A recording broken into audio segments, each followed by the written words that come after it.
Bom dia, estamos começando mais um Sintcef em Movimento, um programa voltado para os nossos filiados e filiadas, mas também para a população em geral.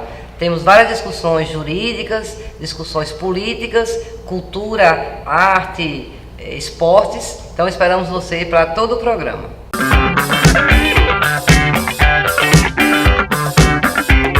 Estamos aqui agora com o Dr. Vinícius, assessor jurídico na área trabalhista. Bom dia, Dr. Vinícius. Bom dia, Gigi, tudo bem? Tudo bem. Estamos aí com uma faca apontada para nossas cabeças, né? De uma notícia que saiu aí em relação à questão da suspensão da insalubridade da administração federal, né? O que é que o senhor tem a falar sobre isso? Isso foi uma nota informativa feita no apagar das luzes do governo Temer, mas em comum acordo com a equipe de transição do novo governo, e que previu uma mudança de sistema de pagamento dos adicionais, chamados adicionais operacionais, insalubridade, periculosidade, radiação ionizante, etc. Então, o governo determinou a migração desses pagamentos para o novo sistema operacional e determinou que isso fosse efetuado até o dia 21 de dezembro, no caso de 2018. E caso não houvesse essa migração no prazo, não é, a nota informativa encaminha no sentido de que esses pagamentos sejam cadastrados no novo sistema como se fossem pedidos iniciais de insalubridade. Vale dizer, a exigir nova comprovação, né, através de laudo, do exercício da atividade insalubre, periculosa e tudo mais. O que é absolutamente indevido, né? Então, a nota informativa, ela encaminha para os órgãos a suspensão do pagamento até que haja a regularização nesse sentido. A assessoria já está tomando as providências, nós vamos encaminhar, estamos estudando o encaminhamento de uma ação judicial coletiva, com pedido liminar para assegurar, o pagamento desses adicionais, né, para que não haja uma solução de continuidade. Tem alguns probleminhas operacionais aí, doutor Vinícius, que é o seguinte: por exemplo, não há nenhuma informação, vou dar um exemplo nosso aqui, não há nenhuma informação, por exemplo, que a FUNASA Rio Grande do Norte, ou que a FUNASA, especificamente, tenha feito essa migração no prazo, até o dia 21 de dezembro, né? Então, isso cria um problema seguinte: a gente pode entrar com uma ação contra um problema que pode, inclusive, não existir, não é isso? Sim, é uma tutela de natureza preventiva, seria uma tutela de natureza preventiva, e teria justificativa com base na nota informativa, né? Porque o que a nota diz é que, não enviada essa informação no prazo, haveria a suspensão do pagamento. A tutela preventiva seria justamente para evitar que o pagamento não tenha exatamente essa solução de continuidade, mas obviamente a gente vai tentar checar essas informações para saber se, porque aí a ação não teria utilidade, né? Não teria necessidade e utilidade, mas a gente vai checar, mas pretende encaminhar a ação judicial com base no material que nós temos, que é a nota informativa do Ministério do Planejamento. Se isso viesse efetivado, né? Tipo, se não tiver havido esse sistema migratório até o dia 21 de dezembro, né, próximo passado, e isso vier já a suspender os pagamentos agora, nesse pagamento de janeiro, né, no caso sairia no início de fevereiro, seria um prejuízo tamanho, né? E a nota orienta que seja feito essa suspensão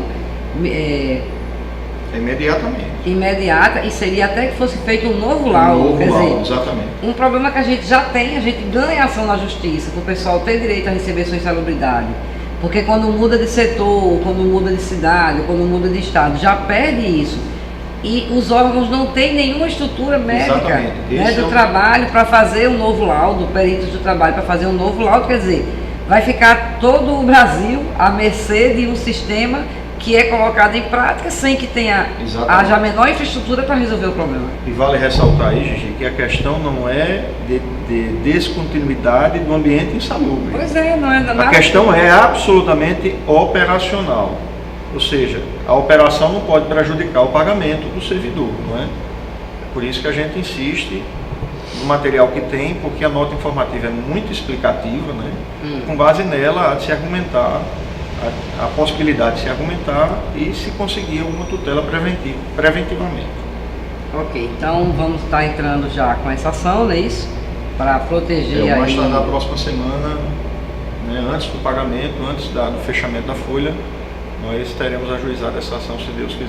Ok, então para o pessoal aí que recebe insalubridade ou periculosidade ou algum outro adicional em virtude da natureza do trabalho, né, que exerce, já tranquilizando aí, pelo menos no que depender do Sintcef e da nossa assessoria jurídica, já está se encaminhando aí essa ação para que não haja esse prejuízo, né, no pagamento de janeiro próximo agora, que seria efetuado no começo de fevereiro. Exatamente. É isso? Então, muito obrigado, doutor Vinícius. Boa sorte aí na nossa ação. Vamos estar torcendo aqui e esperando aí um bom resultado. Ok.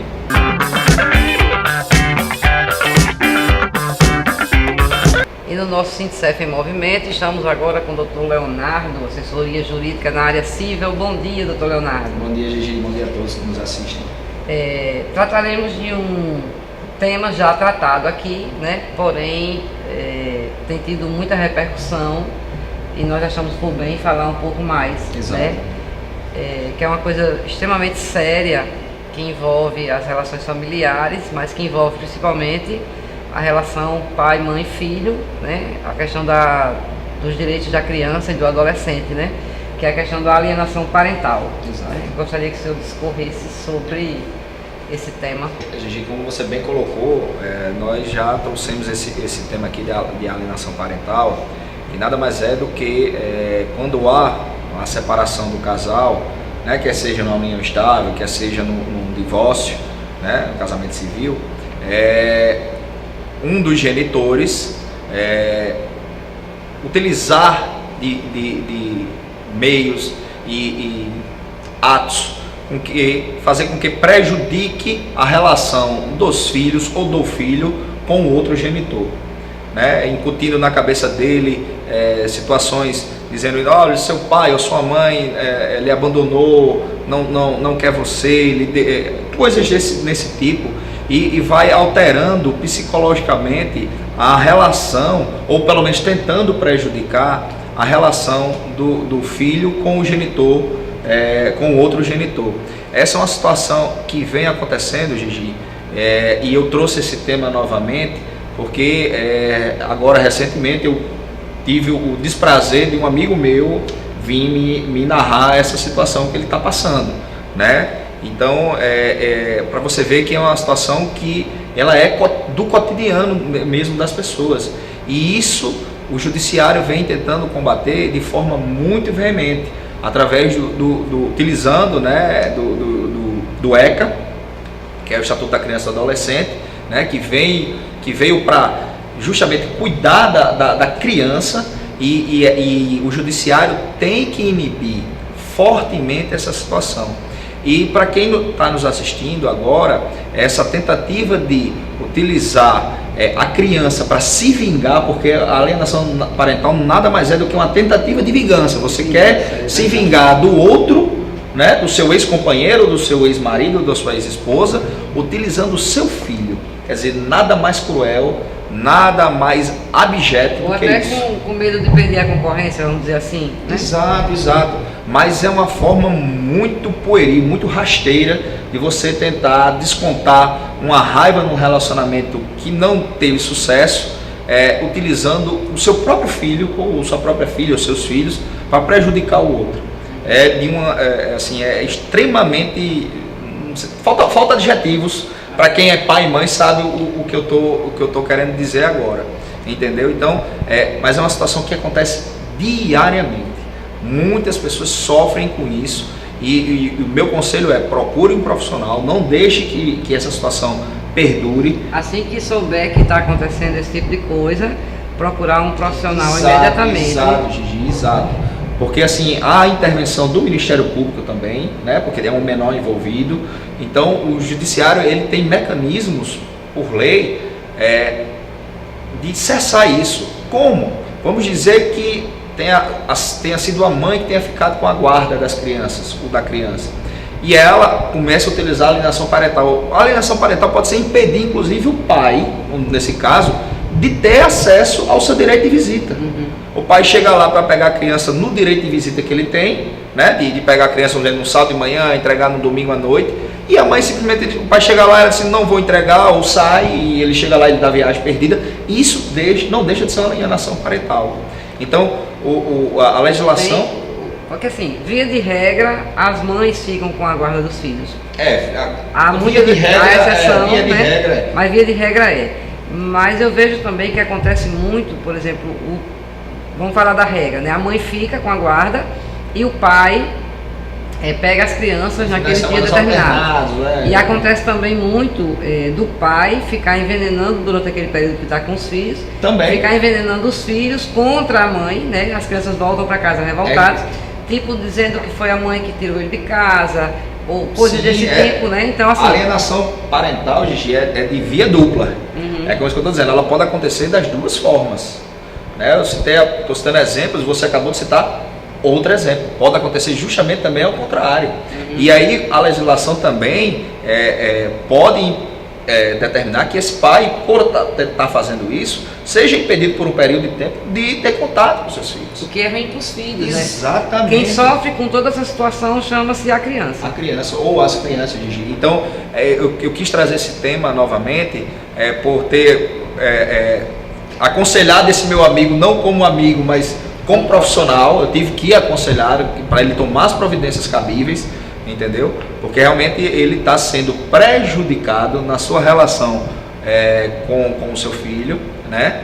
E eu aconselhei, eu disse, olha, se você não tomar uma providência agora, essa situação só tende a piorar. E depois que cortar uma faceta da relação, dificilmente você consegue recuperá-la. Não, você não recupera mais esse tempo perdido, não, Gigi. É muito difícil. E aí, assim, vamos ser bem dramáticos aqui, para as pessoas entenderem, né? Quais são as penalidades mais comuns previstas para quem está ouvindo, por exemplo, mas continua fazendo? O que é que pode acontecer realmente? É aquela coisa daquele ditado popular, o feitiço pode virar contra o feiticeiro. Então vamos dizer que a mãe tem a guarda da criança ou das crianças, dos filhos, né? Se ela está utilizando dessa alienação parental para prejudicar a relação do pai, ela pode perder a guarda da criança para o pai ou das crianças. Ela pode perder a guarda. Se for o contrário, o pai pode ficar suspenso de ter acesso aos seus filhos. Então, o mais grave que pode acontecer é você perder a sua guarda, o pátrio poder também, entendeu? Quer dizer, de decidir, o poder de decidir a vida do seu filho. Então, existe hoje, deixar bem claro, a legislação tem mecanismos e o que eu oriento está passando por isso, procure um profissional, procure o Ministério Público, que também o Ministério Público pode, porque tem a intervenção, né? Existe uma criança, então o Ministério Público tem por obrigação defender quando há um menor. Então não deixe isso se prolongar no tempo, porque só vai prejudicar a criança e a relação daquele que está sendo, vamos dizer assim, caluniado, vamos dizer assim, né? Porque na verdade há uma tática, uma tentativa de deturpar na cabeça da criança a imagem do pai ou da mãe, ou vice-versa, né? Prejudicar. Ou ainda que esteja sendo dita a verdade, né? Como se diz, nem toda a verdade se diz. E ainda mais para a criança. Porque assim, Léo está orientando como profissional para quem está sendo prejudicado, né? E aí eu queria dar um alerta para quem está prejudicando, né? Lembre que você não está atingindo o seu ex-companheiro ou sua ex-companheira. Você vai estar atingindo diretamente o seu filho ou sua filha, seus filhos, suas filhas, né? Que é quem está no meio do tiroteio, sofrendo todo o efeito. Não merece passar por isso, né? É verdade, Gigi. Esse é o ponto principal da questão. Você tem que observar que a criança, ela é a única prejudicada efetivamente nessa situação, porque ela não pode tomar partido, né? Em verdade, ela não pode tomar partido. E aí isso cria um conflito na cabeça da criança absurdo. E às vezes vai precisar de tratamento psicológico, porque dependendo até da forma como ele foi feito, essa alienação, causa prejuízo sim para o resto da vida da criança. Ok. Então fica a dica aí, né? Quem estiver fazendo, deixar de fazer, quem estiver sofrendo, tomar providências e sempre aí no interesse de preservar quem realmente interessa nessa história, que é a criança ou o adolescente que está no meio do conflito, não é isso? Exatamente. Então obrigada, Léo, até o próximo programa. Até o próximo programa.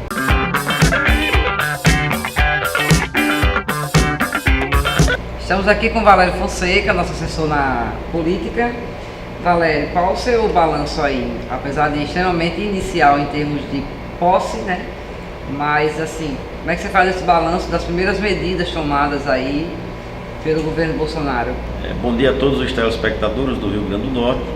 Apesar de estar muito cedo para fazermos um balanço do governo que assume o país, mas as primeiras medidas anunciadas por ele, é possível ter uma noção por onde irá caminhar esse governo. E na nossa opinião, esse governo vai ser um governo de crise permanente. Por quê?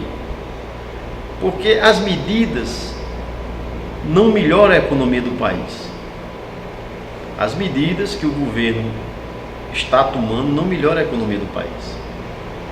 Em primeiro lugar. Em segundo lugar, o governo ele fala em que vai criar a IOF, chega o seu ministro e diz que não é verdade. Desmente o presidente. O governo fala que vai instalar uma nova base militar americana no Brasil. Chega os seus ministros e diz que é mentira. Então é um governo que anuncia uma determinada medida e o seu ministro ou os seus ministros vão para a televisão e diz que não é verdade. Pode falar no masculino mesmo, né? Porque praticamente não tem nenhuma mulher no governo. Exatamente. Não existe nenhuma mulher no governo. Aliás, quase nenhuma. Quase nenhuma. Só 2 mulheres. E uma já pediu para sair. E uma pediu para sair. E a que faz parte dos direitos humanos, me parece que ela está mais para matar, para massacrar do que cuidar dos direitos humanos, cuidar da questão das mulheres, cuidar das questões das minorias, né?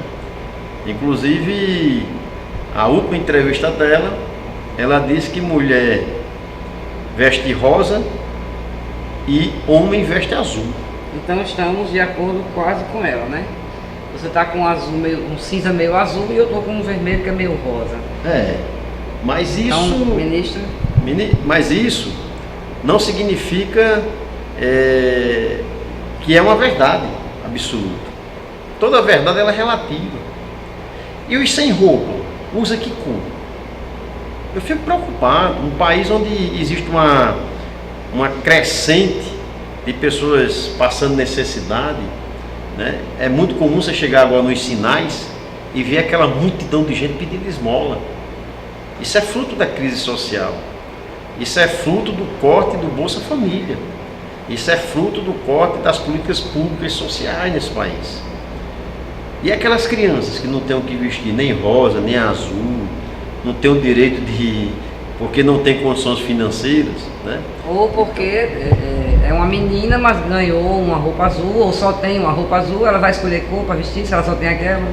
Pois é, esse governo está propondo uma reforma da Previdência, certo?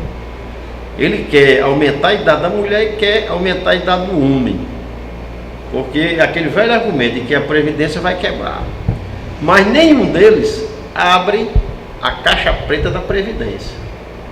Nenhum deles vão para a televisão, né, com estatísticas, com gráfico, dizer a Previdência hoje tem 3 milhões de segurados que contribuem para a Previdência e tem 3 milhões de pessoas que nunca contribuíram para a Previdência e que recebem o LOAS.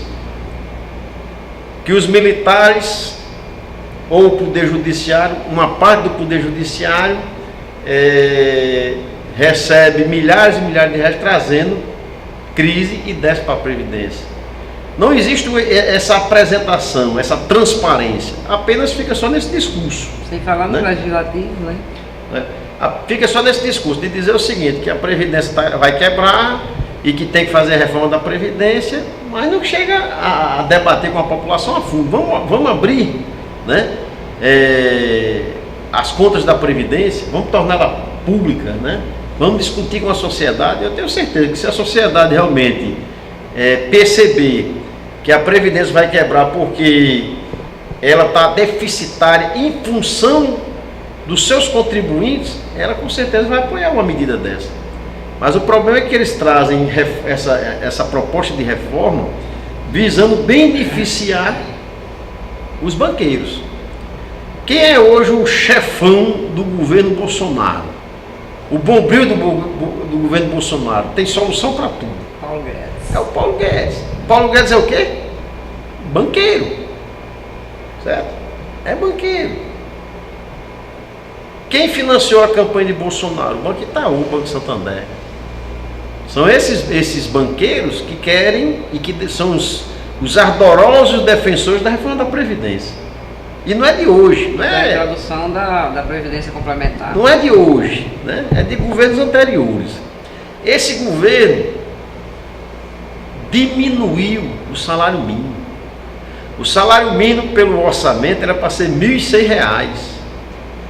Quer dizer, o governo diminuiu R$ 8 do orçamento, do salário mínimo.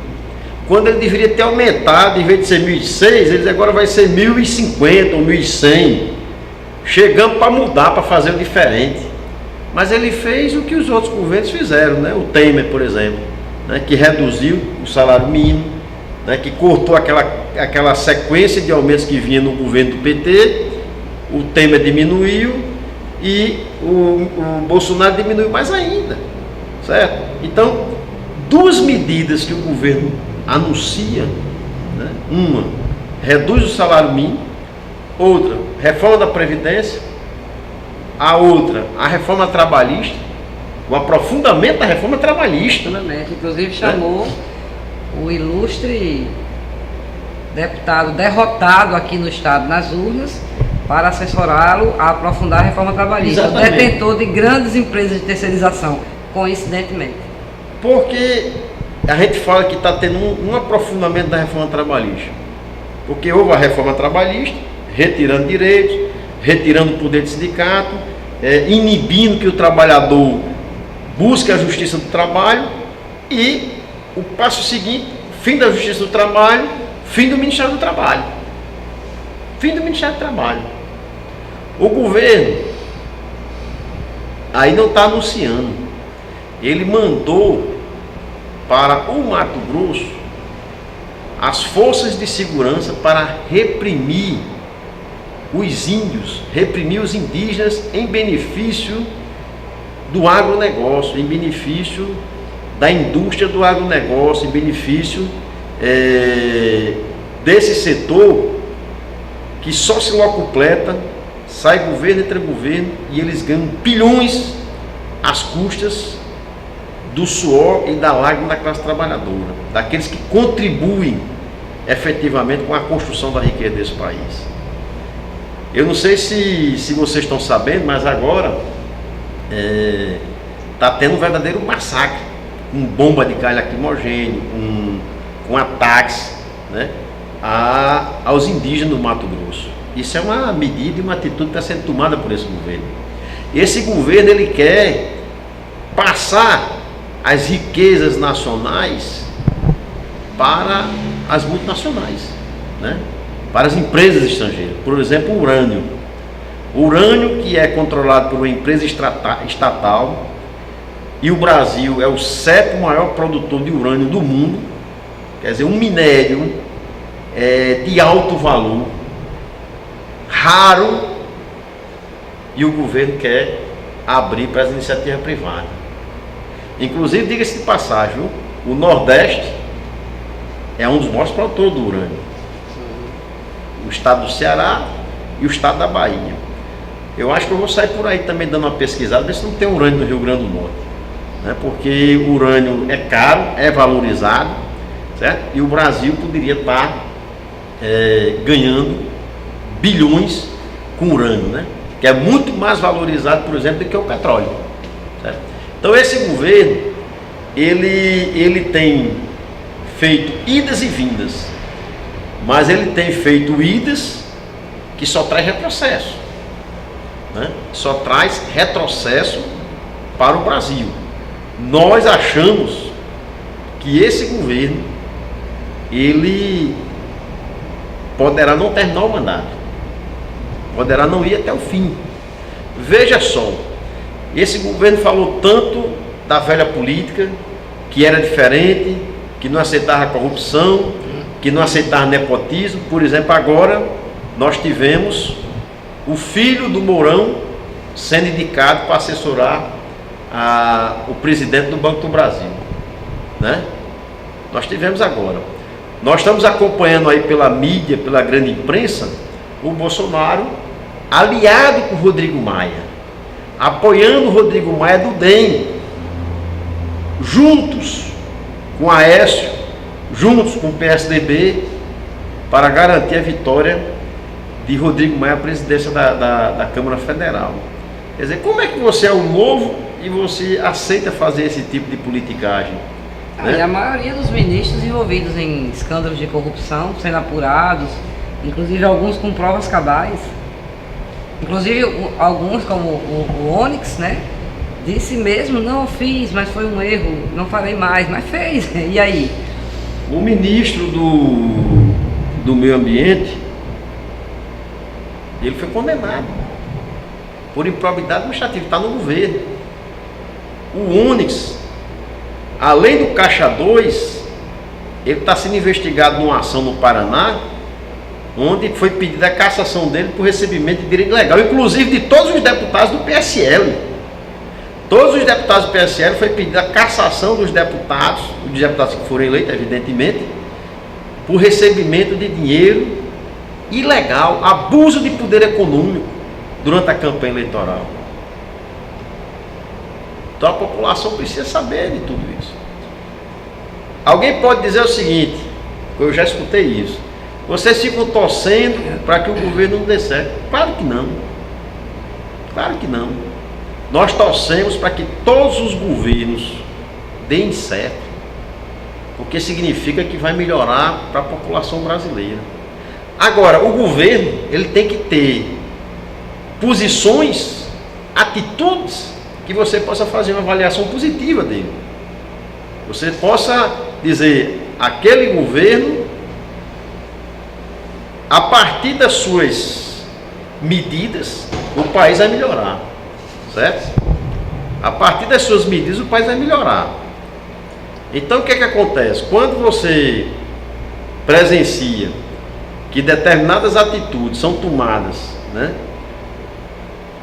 e que você observa claramente que não vai trazer benefício para a sociedade brasileira, nem para a classe trabalhadora, você não pode acreditar que uma economia vai à frente desse jeito. Não vai nunca. Para você fazer com que uma economia ela se desenvolva, você tem que dar dinheiro para o povo e não retirar dinheiro do povo. Você tem que facilitar o crédito, você tem que facilitar as transações comerciais, Valorizar o salário mínimo. valorizar o salário mínimo, o poder de compra do trabalhador. Quando você toma todas as medidas contrárias a isso, você não faz com que o país se desenvolva. Não vai se desenvolver nunca, certo? É só questão de tempo para chegar a essa conclusão. Esperamos que o governo consiga mudar sua rota, né? Ele está falando aí que vai privatizar 100 empresas estatais. Significa, sabe o quê? Demissão de servidores. Desemprego, mais desemprego. Significa desemprego. Eu recebi um WhatsApp agora de uma pessoa dizendo o seguinte: doutor Valério, me ajude, meu filho está desempregado, formado e não consegue arranjar trabalho, em tom de desespero. Essa é a realidade do Brasil. Ok, obrigado, doutor Valério. E chegamos ao fim de mais um programa Sintecef em Movimento. Esperamos você no próximo sábado.